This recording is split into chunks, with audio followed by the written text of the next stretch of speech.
I never thought the day would come when the woman I loved more than my own life would betray me so openly and so shamelessly that I would stand frozen in disbelief. My wife was my world, the person I built my dreams around, the one I trusted blindly. I worked day and night, sacrificed my own desires, my youth, my happiness, all to give her a comfortable life. And yet, she chose to throw it all away for a man who only saw her as a trophy, a temporary thrill. That night when I saw her lips on her boss, when I saw her melt in his arms while I was standing just a few steps away, I felt something inside me snap. It wasn't just pain, it wasn't just anger, it was something darker, colder, a fire that burned silently inside me and told me that this was not the end of me, this was the birth of a new me, one who would never forgive, never forget, and one who would make sure that both of them would pay for tearing my heart apart. When I walked out of that hall, I could still hear their laughter, I could still see the smug look on his face and the guilty yet daring look in her eyes. She didn't even try to stop me. She didn't even run after me.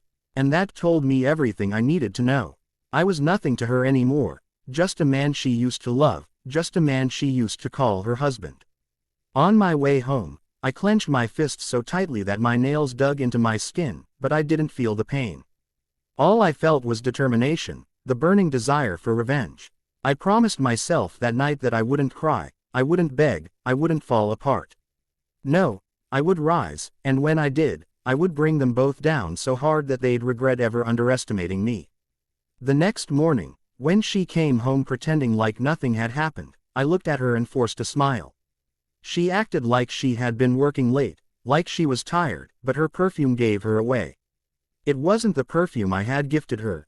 It was expensive, masculine, the kind of scent a man like Richard would wear. I knew then that she was already too far gone. But I played along. I kissed her on the forehead, asked her about work, listened to her lies. Inside, though, I was already planning. I knew I couldn't confront her head on, because she would deny it, manipulate me, make me look like the paranoid one. No, I needed proof. I needed evidence so solid that not even she could deny it, and I needed the perfect moment to strike. For weeks, I watched her. I became a ghost in my own house, silent but observant. I noticed the way she smiled when her phone buzzed, the way she quickly locked her screen, the way she suddenly cared about her looks more than ever before. She used to dress casually for work, but now every day was like a fashion show.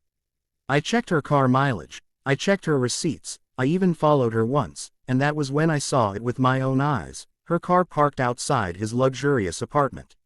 I sat there for hours, waiting, and when she finally came out, her hair was messy, her lipstick was smeared, and her smile was satisfied. My heart shattered again, but this time I didn't feel broken. This time I felt powerful.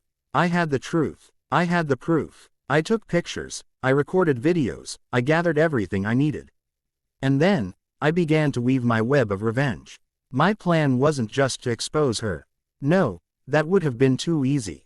I wanted her to feel humiliated, to feel powerless, to feel the pain of losing everything she thought she had gained.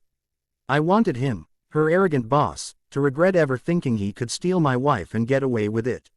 I started with small steps. I hacked into her emails, her messages, and discovered not only their affair but also their dirty little secrets about the company. Richard was involved in shady deals, illegal transactions, things that could ruin his career forever if they went public. My wife, blinded by lust and greed, had become his accomplice. She thought she was rising in the corporate world, but really, she was sinking in quicksand. I made copies of everything. Documents, recordings, emails, they all became my weapons. The more I discovered, the colder I became. Love was no longer part of me. Only revenge filled my veins. The day I decided to strike was on our wedding anniversary.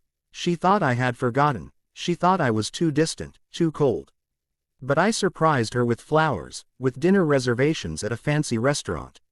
She dressed beautifully, expecting romance, expecting me to still be her fool. But what she didn't know was that I had invited Richard as well. When he walked into that restaurant and saw me sitting there with her, his face froze. She looked at him, then at me, and for the first time in weeks, she realized something was wrong. I smiled politely, invited him to sit. The tension was thick, their eyes wide with fear, but I remained calm. And then, I pulled out the envelope. Inside were all the pictures, the emails, the proof of their affair, and the proof of his illegal activities. I slid it across the table slowly, watching the color drain from their faces. She gasped, he cursed under his breath, and I leaned back, enjoying every second of their discomfort. I told them I wasn't going to the police, yet. I wasn't filing for divorce, yet.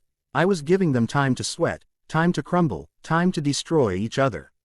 Because that's what betrayal does, it eats you from the inside out. And I wanted them to experience it fully. Over the next few weeks, I leaked small bits of information anonymously. His company began to investigate him, his reputation started to fall apart. My wife, on the other hand, became paranoid, scared, desperate to know if I would expose her. At home, she tried to seduce me, tried to win me back, but every kiss, every touch, felt empty. I played along, but inside I laughed. She was losing, and she knew it. The day the police came knocking on Richard's office door was the day I finally saw true fear in his eyes. He was arrested, his empire crumbled, his name ruined forever. And my wife, she was left with nothing. When I finally confronted her at home, she broke down, begged me to forgive her, said it was a mistake, said she still loved me. I looked at her, the woman I once adored, and all I felt was disgust.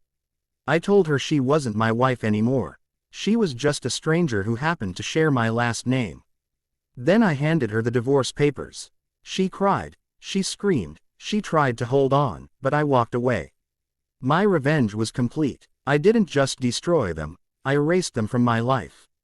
And as I walked into my new future, free from lies, free from betrayal, I realized something important. Love can be beautiful, but betrayal teaches you who you truly are. And revenge, when served cold, tastes better than love ever could.